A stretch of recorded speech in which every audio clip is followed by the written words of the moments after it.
100 কোটি 25% কিন্তু। ও মাই গড, তুফান সিনেমার বাজেট নিয়ে এটা কি বলছেন আমাদের সুপারস্টার শাকিব খান? তো ভিউয়ার্স, বিস্তারিত জানতে হলে পুরো ভিডিওটির সঙ্গেই থাকুন।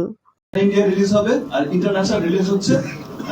This is the first time আমি হচ্ছে আমার রেভলিউশন হচ্ছে 100 কোটিতে 25 কোটি আর 200 কোটিতে 50 কোটি। বর্তমানে সবচেয়ে ব্যস্ততম নায়ক ঢাকাই সিনেমার সুপারস্টার শাকিব খান। তিনি একের পর এক ব্যবসা সফল সিনেমা আমাদেরকে উপহার দিয়েই যাচ্ছেন। হঠাৎ করে তুফান সিনেমার পুরো টিম নিয়ে সিনেমা হলে এসে তুফান সিনেমা দেখেন চিত্রনায়ক সুপারস্টার শাকিব খান। সেখানে সাংবাদিকদের প্রশ্নের মুখোমুখি হয়ে তিনি কিছু কথাও বলেন। শাকিব খান বলেছেন, তুফান সিনেমা 100 কোটি টাকার উপরে ইনকাম করবে তাহলে 25 কোটি টাকা আমার, কিন্তু আর যদি 200 কোটি টাকা ইনকাম করে তাহলে 50 কোটি টাকা আমার। আর এদিকে তুফান শুধু বাংলাদেশ ভারত নয়, সুপারস্টার শাকিব খানের তুফান এবার বিশ্বব্যাপী মুক্তি পাচ্ছে।